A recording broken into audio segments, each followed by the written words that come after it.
Hi, I'm Chris. I was homeschooled and my first year of college just so happened to be over the pandemic. So this is the first semester in person that I've ever experienced schooling on campus.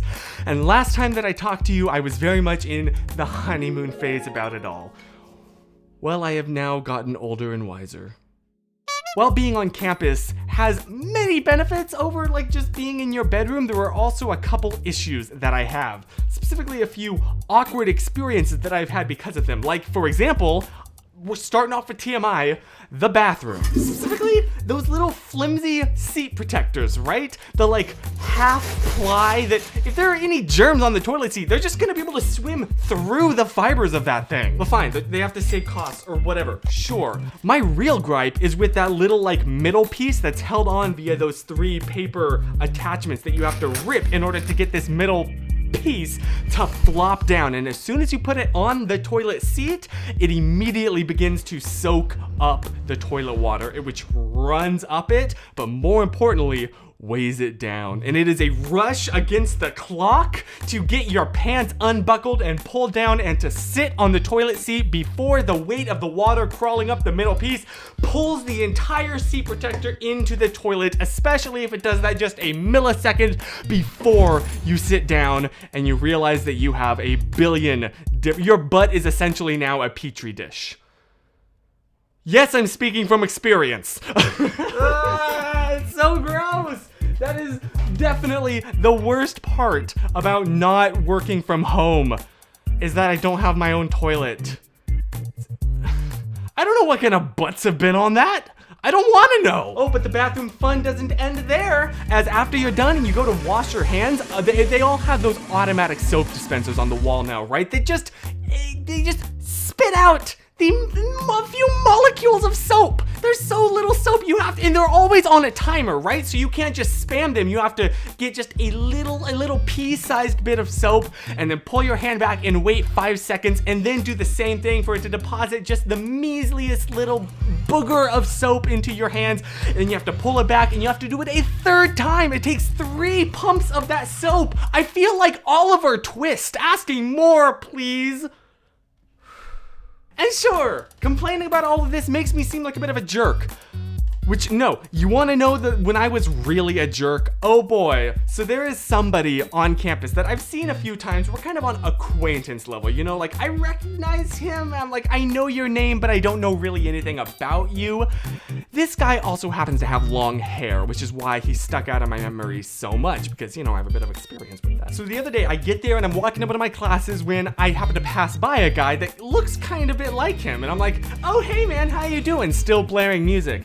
And he turns around and looks at me for a second and seems kind of confused. And I realize in that moment, oh no, this is not the guy. Let's give him a fake name. Jack. This guy Jack, right? I realize, oh shoot, this is just a guy that happens to look a little bit like Jack, but this isn't really him. So then I go ahead and say, oh, I'm sorry, I thought I knew you.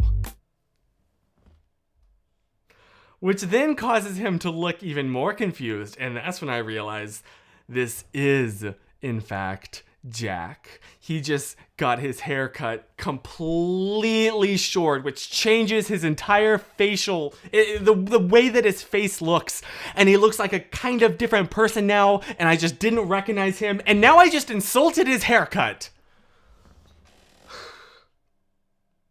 There's no recovering that one. Just had to apologize and say, oh no, you got a haircut, it looks good, and then book it out of there and hide my face and make sure to avoid him the rest of the day. I haven't spoken to him since.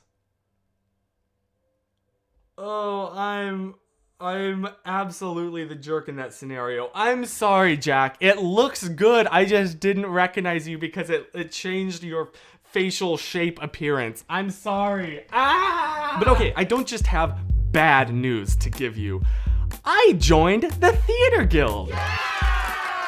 Accidentally. There was an announcement that there was gonna be a performance of a popular play, and I was like, oh, that sounds like a lot of fun. I would like to join. So I asked the teacher, oh, how do I join that? And she gave me a link. Now, when I said that, I meant the performance. as you can tell from where this story is going, she interpreted it as the entire guild. So I filled out this form thinking, wow, this is a lot of information to give just for a chance at an audition. But sure, why not? I don't know how things go in college. What's weird is like I didn't get a confirmation that they had accepted me into the theater club guild thing. But I did begin getting emails about the inner workings, the behind the scenes, the scheduling conflicts, the budget. Stuff that you wouldn't just give to somebody who wants to audition for a play. And the best part is, they haven't even opened up auditions for this part. So I've accidentally joined the theater guild when I meant to audition for a part that they aren't even accepting auditions for.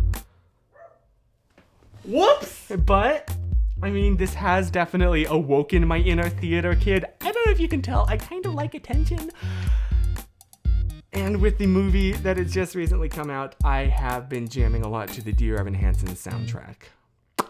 Specifically, Sincerely Me. I like to imagine that I am on stage and just giving it my all, man. Especially, so as a matter of health and also just to clear my mind, I've been going on evening walks and sometimes evening runs.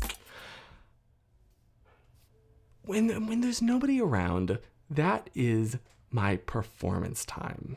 Dear Evan Hansen, thanks for every note you said.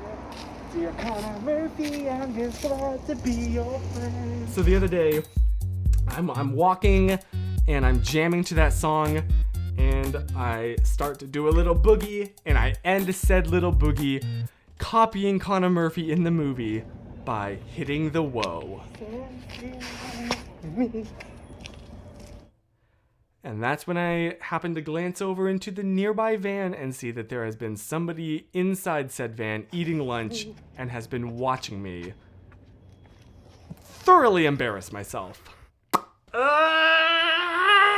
I thought I was supposed to I thought people grew out of their cringy phases.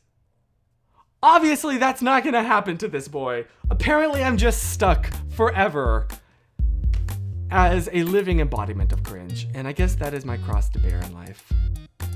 What has been the most cringy experience that has happened to you this week, please? I want to know that I'm not alone. And now, if you'll excuse me, I have so much homework that is all due at once.